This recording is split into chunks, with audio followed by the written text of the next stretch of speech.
بسم اللہ الرحمن الرحیم۔ سوچتا ہوں کاش میں بھی ننا کی طرح زندگی سے جان چھڑا لیتا۔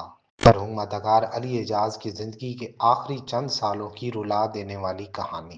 علی اعجاز نے کئی دہائیاں ڈراموں اور فلموں میں کام کیا، کروڑوں روپے کمائے، گھر بنایا، ہر سال نئی گاڑی لیتے، بچوں کو بیرون ملک تعلیم دلائی، مگر ان کی زندگی اس وقت ایک امتحان بن گئی جب فالج کا شکار ہونے کے بعد ان کے گھر والوں نے انہیں بوجھ سمجھ لیا۔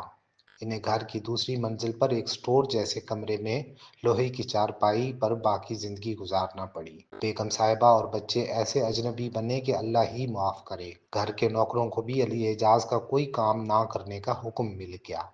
ان کے دو ہی بیٹے تھے، بیٹی کوئی نہ تھی۔ جب بیٹے کی شادی کی تو بہو نے پہلے چند ماہ ان کی بیٹی کی کمی پوری کرنے کی کوشش کی، لیکن پھر نہ جانے کیا ہوا، اس کی گھر والوں سے لڑائی ہو گئی اور اپنے بیٹے کو لے کر وہ میکے چلی گئی۔ علی اعجاز ایک تو فالج کے مریض تھے، اوپر سے اس بے اعتنائی پر ڈپریشن میں چلے گئے۔ ایسے برے وقت میں ایک دوست قمر جمیل نے ان کا ہاتھ تھام لیا اور انہیں اپنے دفتر میں آ کر بیٹھنے کو کہا۔ چنانچہ علی اعجاز اپنی زندگی کے آخری دنوں تک اس دوست کے سہارے زندگی گزارتے رہے۔ صبح اس کے دفتر میں کام پر چلے جاتے، شام کو واپس آ جاتے اور اپنے سٹور نما کمرے میں لوہے کی چارپائی پر سو جاتے۔ ظلم یہ تھا کہ ان کے گھر والے یعنی بیوی اور بچے انہیں کھانا بھی نہ دیتے۔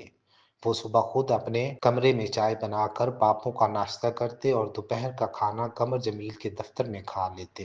واپسی پر دودھ، بن اور پاپے رات کے کھانے اور صبح کے ناشتے کے لیے خود لے آتے۔ علی اعجاز کے ساتھ یہ ظلم کیوں ہوا؟ میڈم نور جہاں کے ایک داماد ہارون بٹ کے کہنے پر انہوں نے اپنی جائیداد اور اثاثوں و گاڑیوں کا پاور آف اٹارنی اپنے بیٹوں اور بیگم کو بنا کر دے دیا تاکہ اگر انہیں کچھ ہو جائے تو کوئی مسئلہ نہ بنے۔